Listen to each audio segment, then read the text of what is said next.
I used to think I was just tired of the same conversations, the same dinners, the same silence that somehow grew louder every year. I was standing at the sink, rinsing the last plate from dinner, when I heard the front door creak open. Mark's voice called out like a wave breaking through a fog.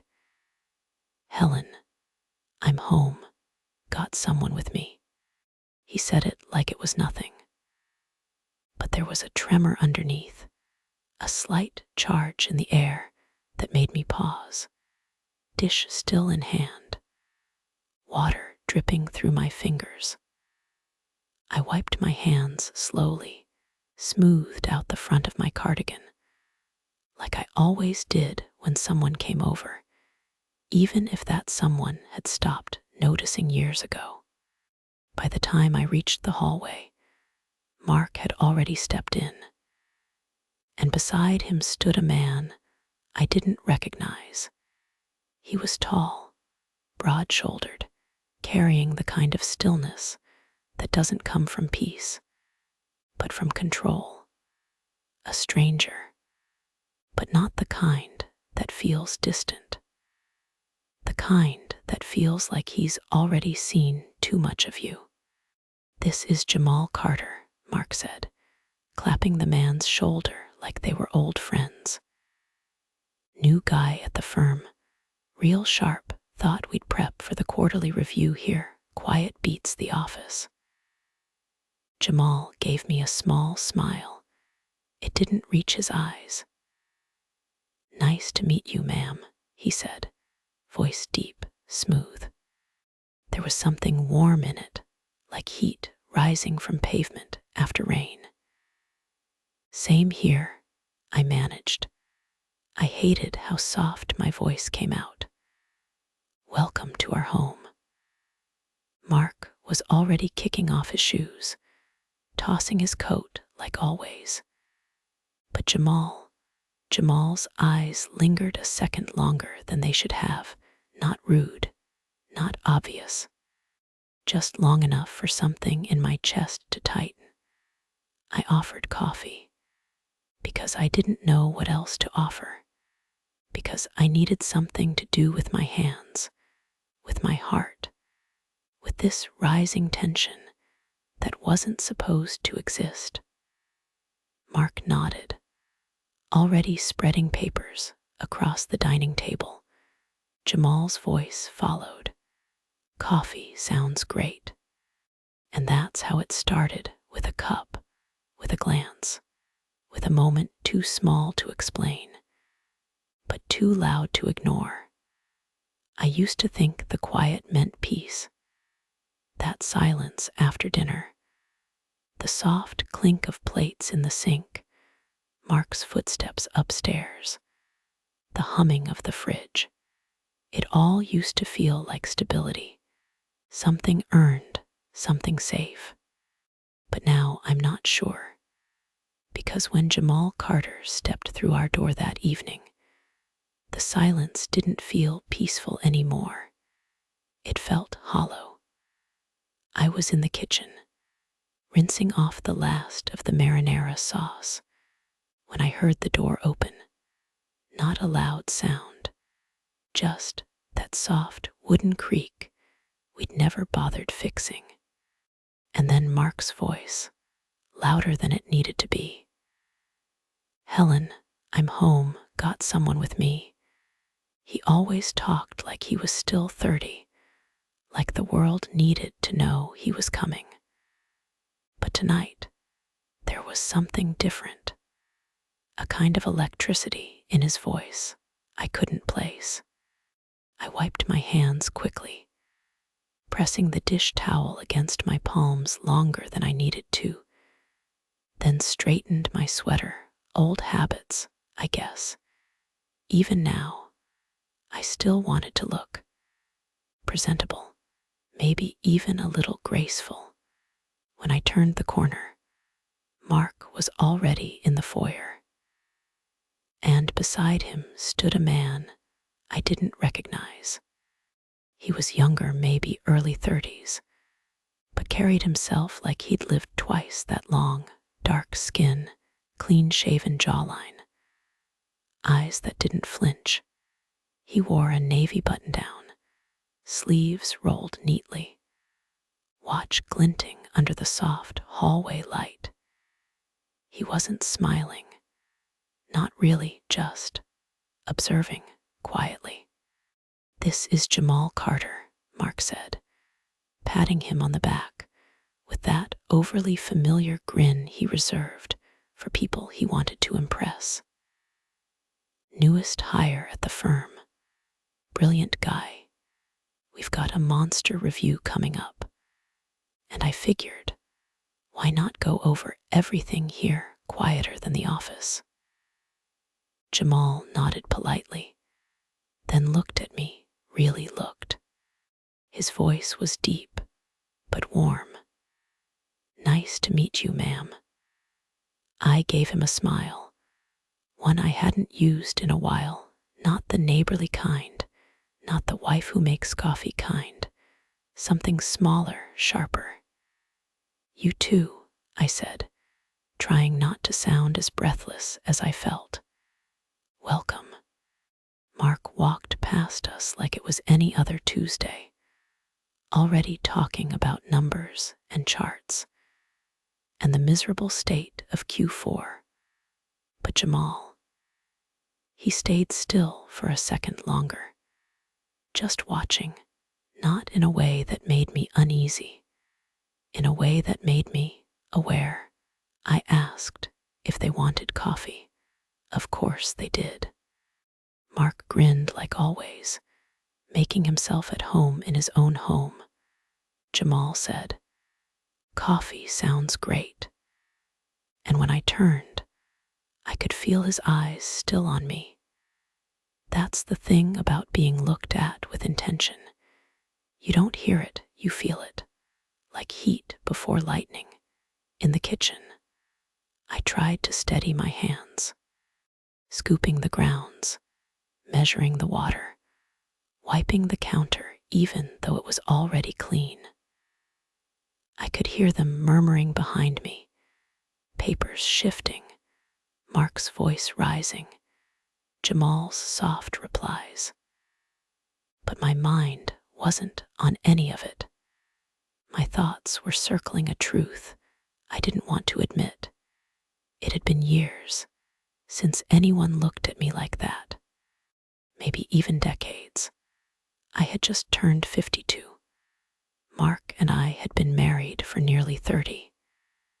And I loved him, still do, in that quiet, loyal way people love when they've lived through bills and babies and bad news. But somewhere along the line, something inside me stopped stirring, until now. When I brought the tray to the table, they were already deep into discussion. I set the cups down, careful not to interrupt. Mark barely looked up, but Jamal did. "Thank you," he said, taking the mug from my hands. His fingers brushed mine, just a second, but it was enough to send a shiver straight through me. "You're welcome," I replied, then backed away quickly, pressing my hands together like I was praying for them to stop trembling. I sat on the edge of the couch with a magazine I didn't read, listening to Mark drone on about comparative revenue growth. But Jamal's voice cut through it all, calm, steady. And every so often, I'd glance up and find him already looking my way. Never too long, never obvious, but enough. And I thought, this man shouldn't make me feel this way. I'm old enough to be his. Well, not quite mother, but something equally inappropriate. He's just being polite. I'm just being ridiculous. But the warmth in my chest refused to go away. Mark laughed loudly at something in his own sentence, then turned to me. "Honey, grab us those pretzels you like. Jamal should try them." I nodded, grateful, relieved, fleeing in the kitchen. I leaned against the fridge and closed my eyes. I could still feel the heat from where our fingers touched, still smell that faint, woodsy cologne he wore like cedar, and something faintly sweet. I told myself to stop, to focus. But all I could hear was that voice. "I see you, Helen." He hadn't said it, not yet. But somehow, I already felt seen. It started with something small, a message. Nothing more than a few words glowing on my phone screen as I folded laundry in the living room. "Thanks again for the coffee. Best part of the meeting." I stared at it longer than necessary. The text had come from an unknown number, but I knew who it was. I hadn't saved his contact, yet part of me didn't want to, as if giving it a name would make it more real. I read it again, then again. It wasn't flirtatious, not really, but it was deliberate. I typed back, then deleted, then typed again. "You're welcome. You made that boring spreadsheet sound like jazz." I hit send. My heart thudded like I'd done something wrong, like I'd just whispered something dangerous in a church. Seconds passed. Then, "Guess that makes you the audience. Hope I didn't bore you." I smiled and hated that I did. The next few days were quiet. Mark was busy with year-end reports. He came home late, distracted. Jamal didn't come by again. And yet, I kept glancing at my phone, hoping, wondering, telling myself I wasn't. Then Thursday came. Mark had a late dinner with clients. I just finished eating alone, leftover chicken and steamed carrots, when I got the second message. "Hope your evening isn't as quiet as mine." I stared at the screen for a full minute before replying. "It's quiet, but not in a bad way." He replied almost instantly. "You make quiet sound kind of nice." I hesitated. Sometimes it is, sometimes it's lonely. There, I said it or typed it, which somehow felt worse. The bubble popped up, then disappeared, then reappeared. "If I asked for your number, would that be too much?" My pulse skipped. I didn't think, I just sent it. His reply was a simple thumbs up emoji. Then his name filled my screen, Jamal Carter. The next message came 2 hours later. "You always eat dinner that early." I laughed out loud in my empty kitchen. And just like that, the wall cracked. We didn't text all the time, but enough that it became a rhythm, a presence, a quiet beat in the background of my life. It was never overt, never explicit, but there was an edge, a current. He'd ask what I was cooking. I'd ask if he was always the last to leave the office.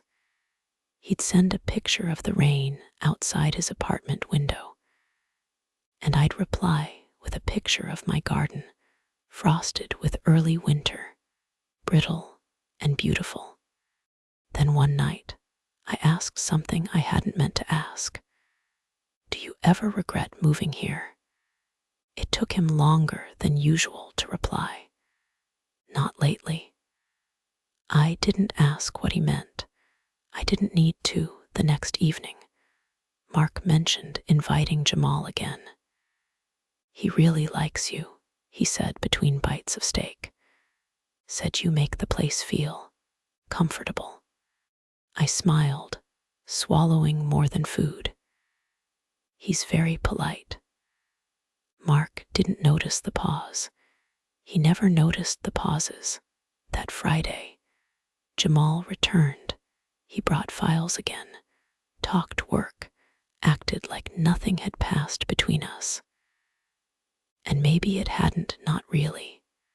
But when I poured him coffee and his hand brushed mine, it lingered just half a second longer than before, enough for me to feel it in my throat later. When Mark stepped out to take a call, Jamal and I were left in the quiet of the living room. He sat on the edge of the couch, flipping through notes. I sat across from him, pretending to look at the fireplace. Then I said it. I don't even know why. Maybe I needed to see what would happen. Maybe I just wanted to hear it out loud. If you ever get bored, I said, voice softer than I expected, you can text me. Jamal's eyes lifted slowly.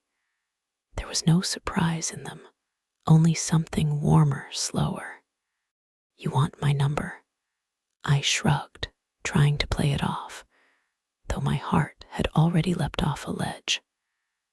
Only if you want to give it to me. He pulled out his phone, held it out to me. Here, type yours in 2, so it's fair. I did, and as my fingers tapped in the numbers, I knew something had changed. It didn't feel dangerous, not yet. It felt like opening a window after a long winter, like light touching skin that had forgotten what warmth was. The first time I called him, I told myself it was nothing. Mark had meetings all afternoon. I'd just come back from the grocery store. The kitchen was quiet. The sun hit the porch in that soft, golden way it does just before dusk. And I was sitting there with a glass of iced tea, listening to the world settle. And I thought, why not? It wasn't late. It wasn't inappropriate, not technically. But still, my finger hovered over his name longer than I cared to admit.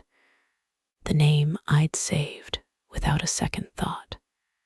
Jamal Carter, nothing more, no emoji, no nickname. I tapped call before I could change my mind.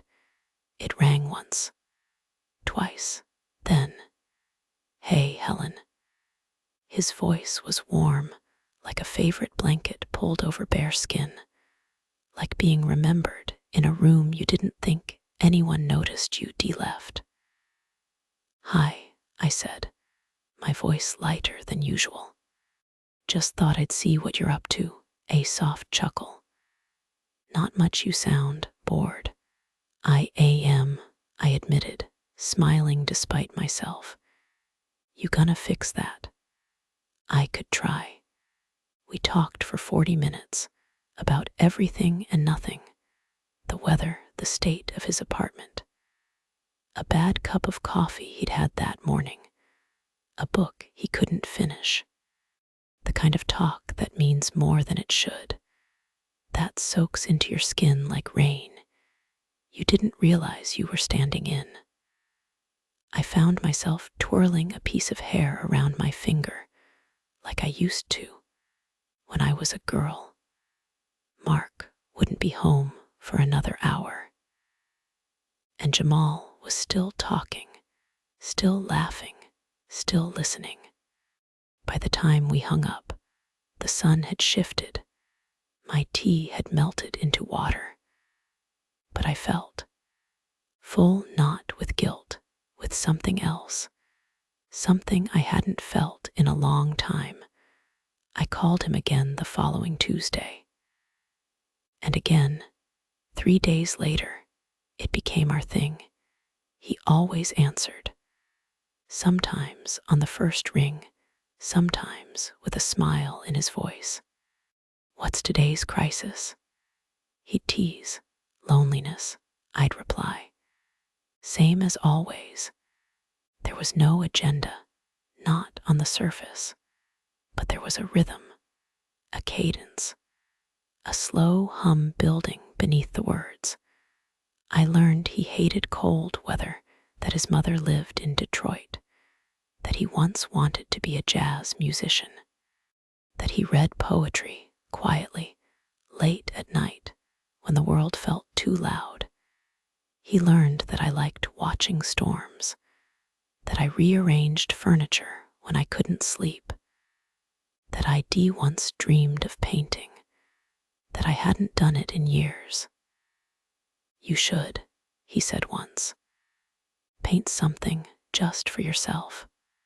I didn't tell him the truth, that I was already painting in my head, using his voice as a brush. One afternoon, I asked what he was doing. Nothing, he said, just listening to the quiet. And without thinking, I said, want to hear mine? He didn't say yes, but he didn't hang up either, so I placed the phone beside me. Let the silence stretch between us like a sheet pulled gently across a bed. I could hear him breathing slow, steady. And for a while, that was enough. That evening, when Mark came home, he asked if I'd done anything interesting. I said no, and for the first time in years, I wasn't sure if that was a lie. It was a Friday morning, the kind that arrives with no promises, just soft clouds, a chill in the air, and the ticking of the kitchen clock cutting through the quiet like a slow, steady breath. Mark left early, a meeting in the city. He kissed my cheek like always, and I smiled like always. Then the door shut behind him, and the silence returned familiar, but different now.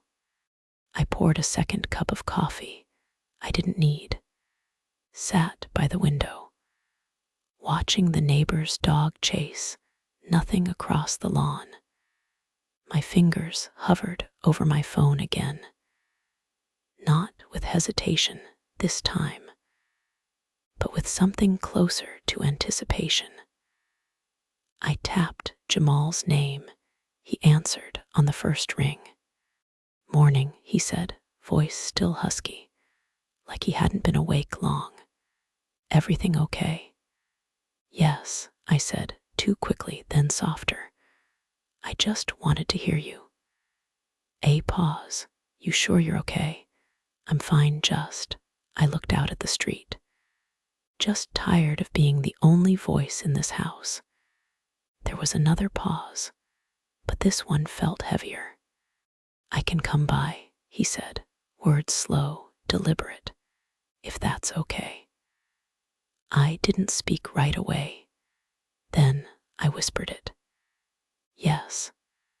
I spent the next 20 minutes moving through the house without reason, straightening pillows, wiping counters that were already clean, brushing my hair twice, then tying it back, then letting it fall again. When the doorbell rang, my heart stumbled. I opened it, and there he was. Jamal stood on the porch, hands in his coat pockets, expression unreadable, calm, steady. Hey, he said, eyes searching mine. Hey, I replied, stepping aside.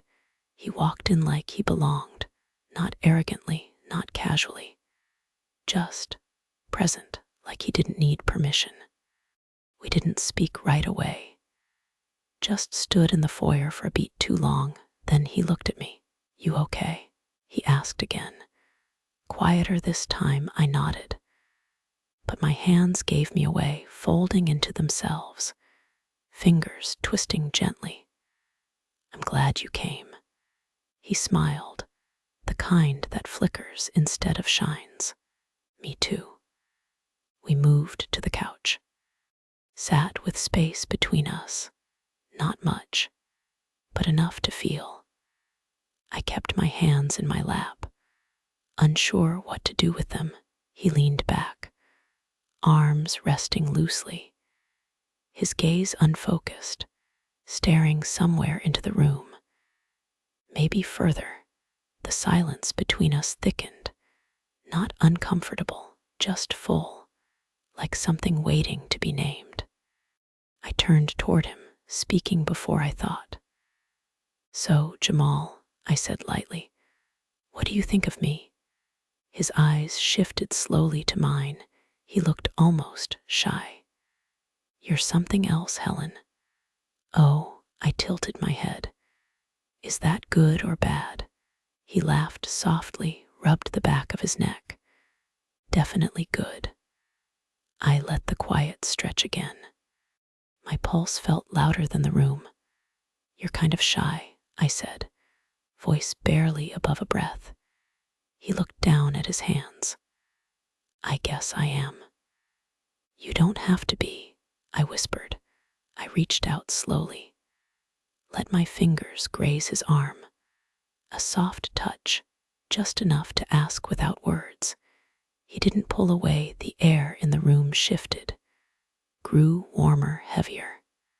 I let my hand rest there, then trailed gently down to his wrist. His breath caught. "Helen." I placed a single finger on his lips. "I know." He closed his eyes for a moment. When they opened again, I was closer, so close.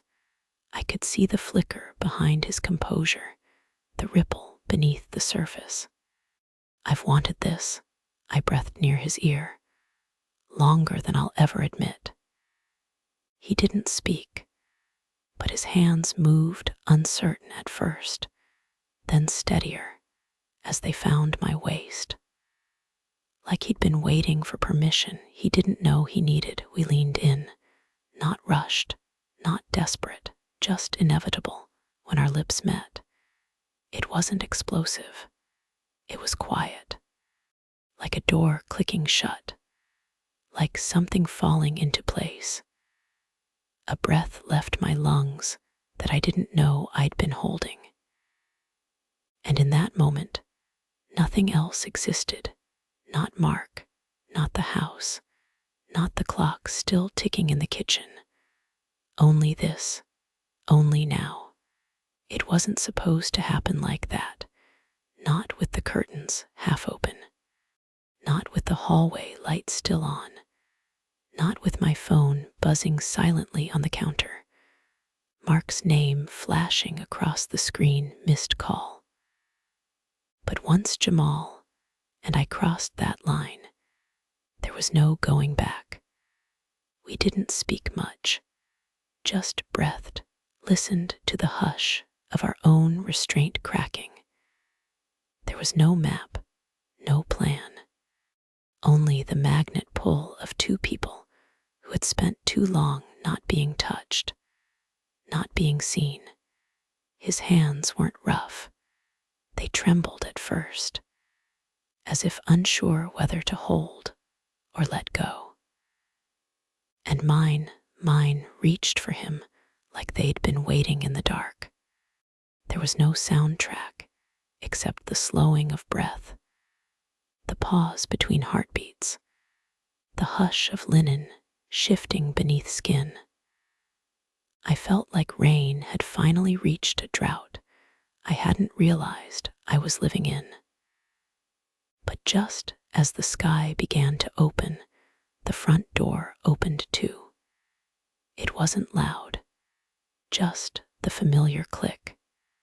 Then the sound of keys hitting the hallway table. My entire body froze. So did his. We didn't move, didn't breathe, like children caught in a place they didn't belong. Footsteps followed, unhurried, measured. Then the hallway narrowed. The bedroom door creaked open. And there he was, Mark, standing in the doorway. He didn't yell, didn't flinch, didn't even blink. Just looked at me, at Jamal, at the room.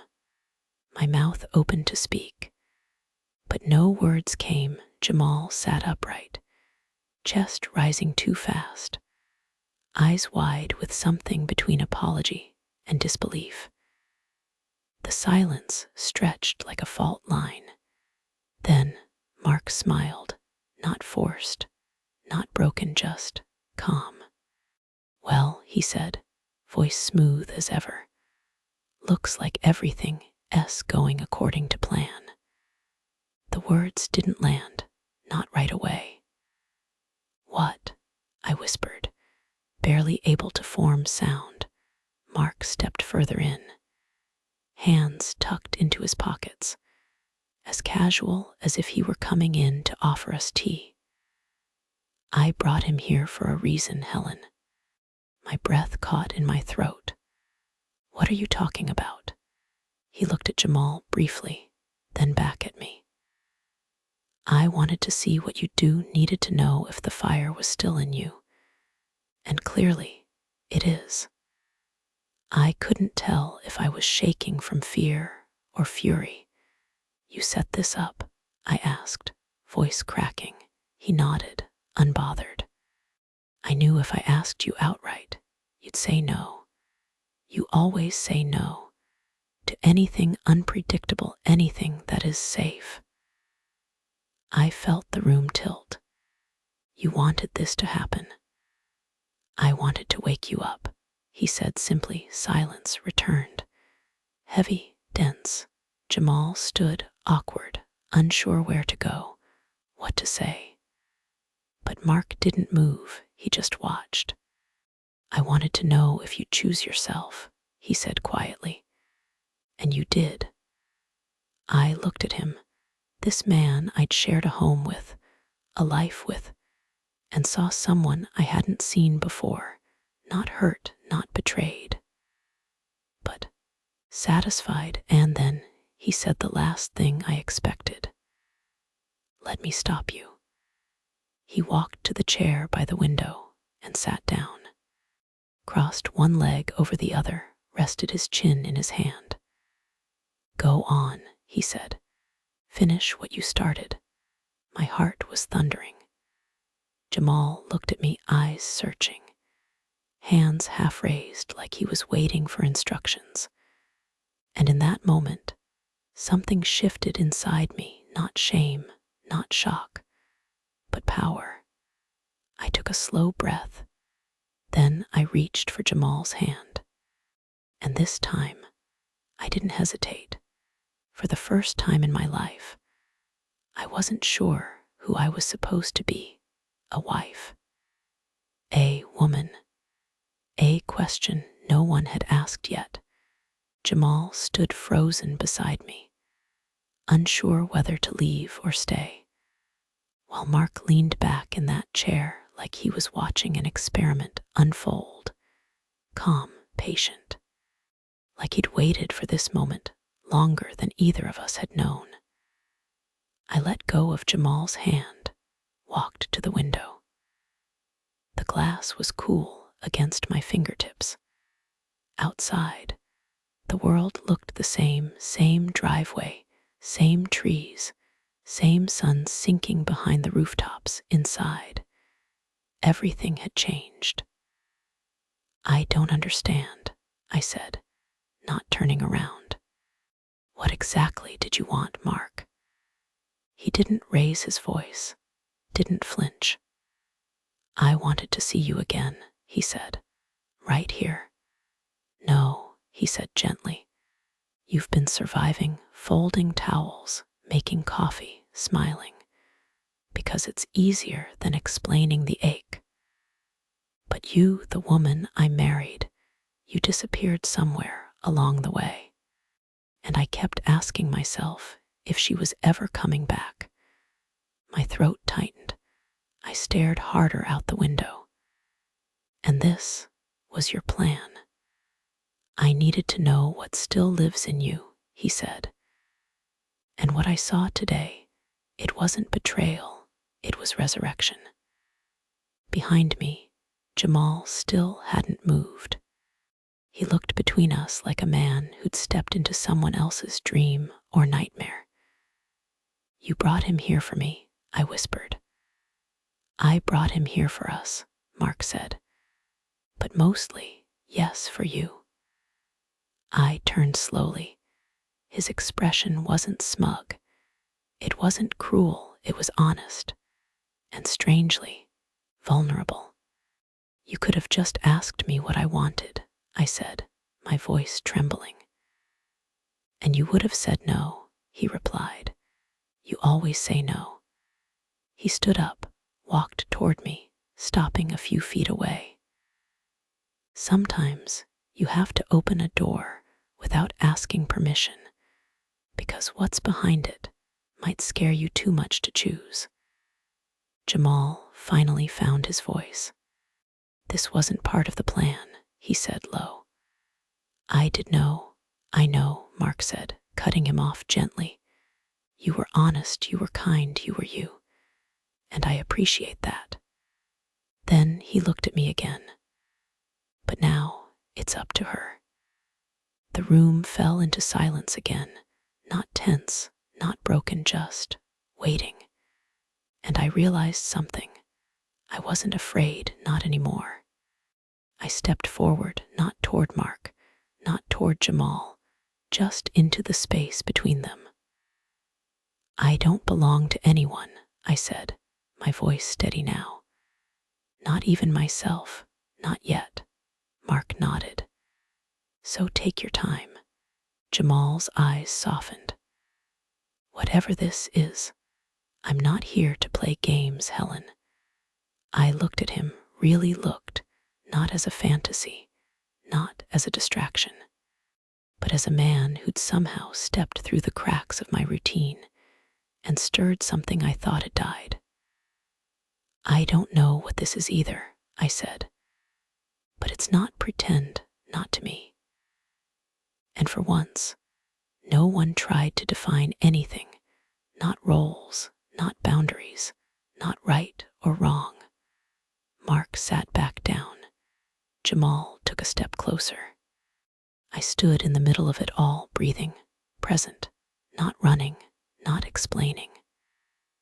And for the first time in years, I felt entirely, unapologetically awake.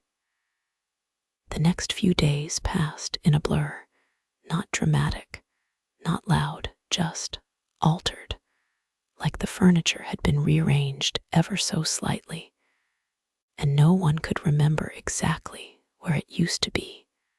Mark was quiet, not distant, not cold, just watching, as if letting something unfold that he no longer needed to control. Jamal didn't come by again right away. He texted once, "You okay?" I replied, still breathing.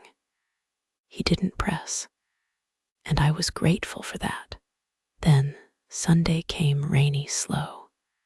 One of those days that feels like it's made entirely out of hours. You don't know what to do with. Mark went out for groceries, said he'd be a while. And I stared at the kitchen wall for a full minute before I picked up my phone. Asterisk, if you're free, I wrote. I could use some quiet company. He didn't reply with words, just a thumbs up. Then, on my way. When he arrived, there was no tension, no expectation, just two people in the same room again, trying to remember how to speak without so much weight behind every sentence. We sat in the kitchen, the hum of the fridge, the rain against the windows, the warmth of a candle flickering on the counter, everything soft. Jamal leaned against the counter, arms folded. I didn't come to pick up where we left off, he said. I didn't ask you to, I replied. He nodded, then looked at me, really looked. Is this what you want, Helen? The question didn't feel loaded. It wasn't bait. It was real. I set down my mug, met his gaze. I want honesty, I said, and not just from you. He let out a breath. I didn't expect to feel anything. But you do, he nodded. I don't want to be a game, he said. You're not. or a test. Not that either. He stepped forward just slightly. Then what am I? I didn't answer right away because I didn't know, or maybe I did. I just wasn't ready to name it. You're the first person who's looked at me like I'm still here, I said. Like I haven't faded into the wallpaper of my own life. He didn't respond with words. Instead, he reached for my hand, gently, carefully, like he knew how easy it would be to spook me.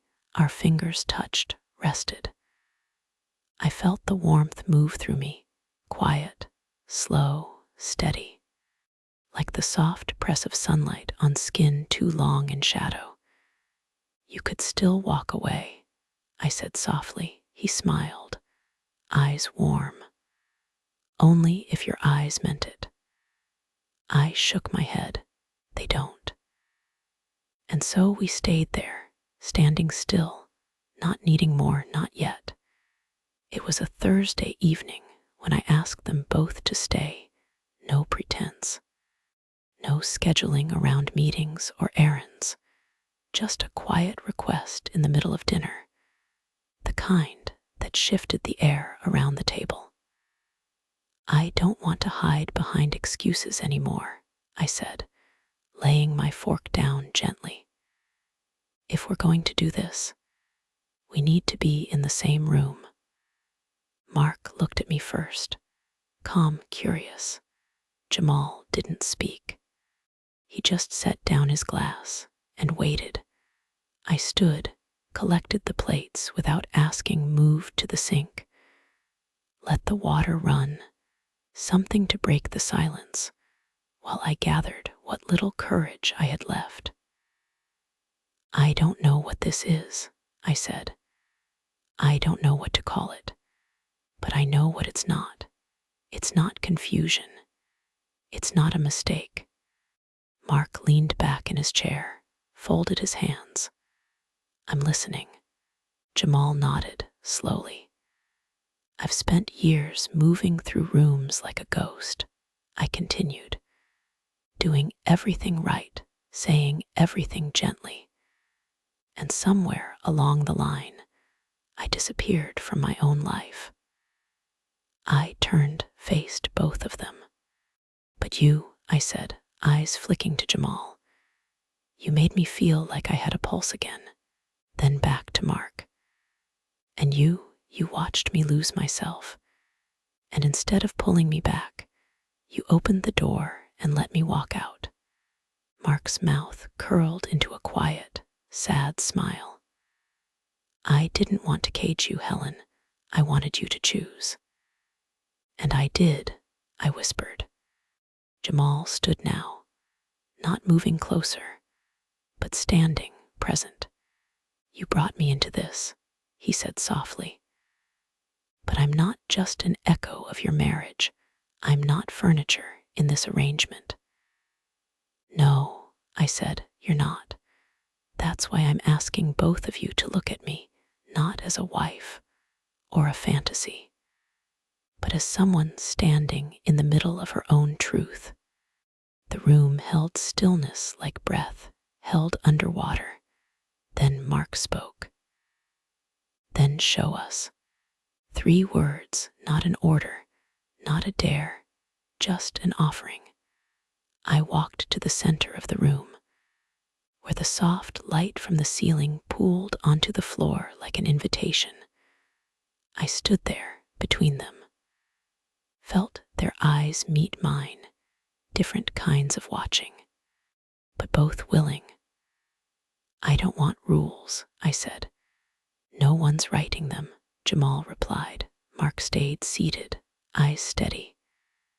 And in that moment, I felt something shift inside me, a center of gravity pulling inward, not around them, around me. I wasn't an object of desire. I wasn't a problem to solve. I was the axis. Everything was still. Everything was listening. I extended my hand, not to one of them, to the space between them, to the choice I'd already made, not for permission, but for presence. And they stepped in, both of them, not touching, not yet, just breathing. The room held its breath with us, and I let it. There are moments when time forgets to move. That night felt like one of them. The clock above the stove still ticked. The air still hummed with the sound of a distant neighbor's television. But inside this house, inside that room, everything stood still. Or maybe everything began to breathe for the first time. I lit a candle without thinking. Its flame flickered against the quiet walls, casting shadows that danced softly on the ceiling like they had secrets of their own. Jamal sat on the edge of the couch, hands resting on his knees. Mark stood near the bookshelf, thumb grazing the spine of a novel he'd never read. And I stood in between, a space neither of them tried to fill. It was a silence that didn't need to be broken. Eventually, I moved first, not toward one or the other, but toward myself. I walked to the record player, picked out a vinyl I hadn't played in years. Nina Simone slow, heavy, like the voice of someone who'd swallowed every kind of love and still dared to sing. The first notes filled the room like warm water in a cold bath. Both men looked at me, waiting, not for instructions, just ready. I turned, met their eyes. "This isn't about breaking anything," I said. "It's about finding out what's still alive." Mark nodded slowly, his face softening in a way I hadn't seen since our wedding day. Jamal stood, the tension in his frame unraveling, as if the music had given him permission to breathe differently. And then we moved, not like a dance, more like gravity had changed, and we were all learning to walk again.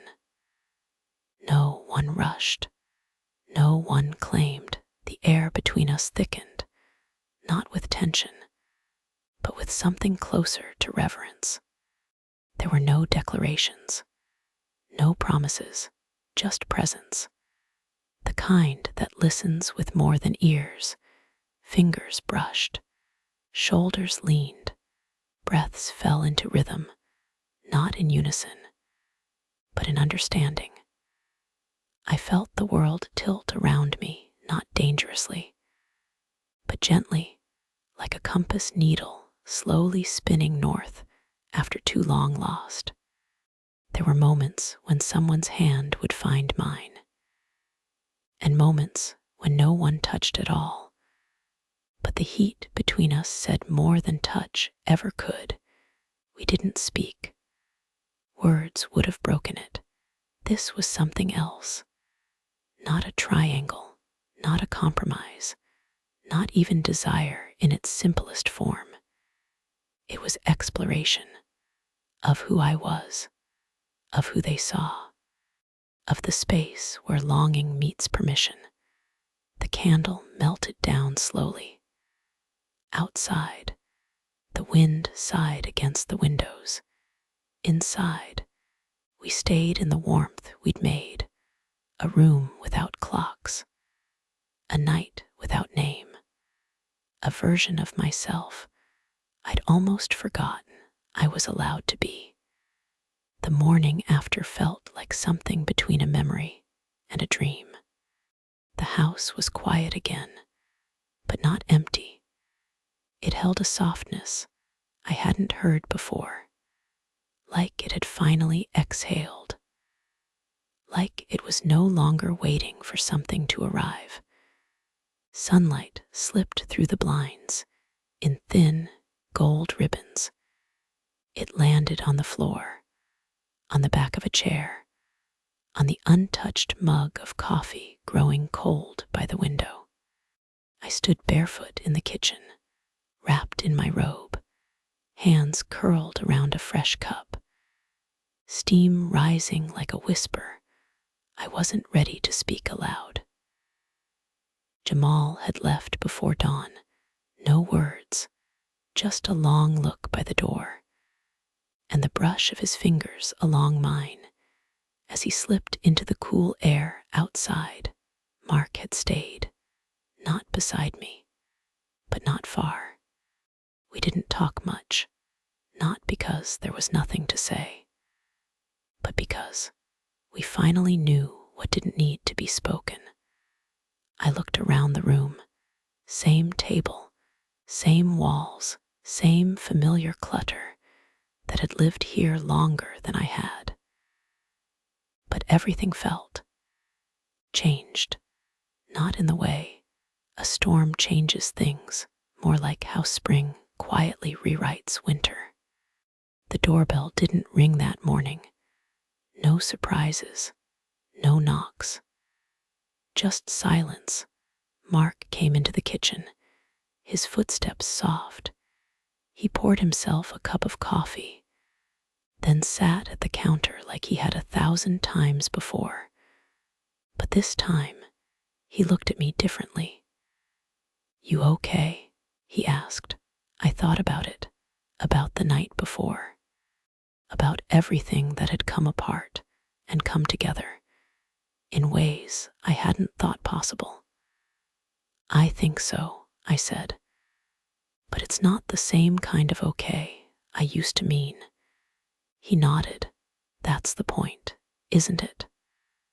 I didn't answer because I didn't need to. We sat there in the stillness, sipping quietly, as if trying to get used to the sound of peace that wasn't earned through sacrifice. Later, when I opened the window, the breeze smelled like rain on warm pavement, familiar, but new. And I stood there, watching the street. Jamal was gone, but he wasn't absent. Mark was here, but not the same, and me. I wasn't sure what to call the woman standing in that kitchen, only that she was here, still breathing, still unsure, still alive.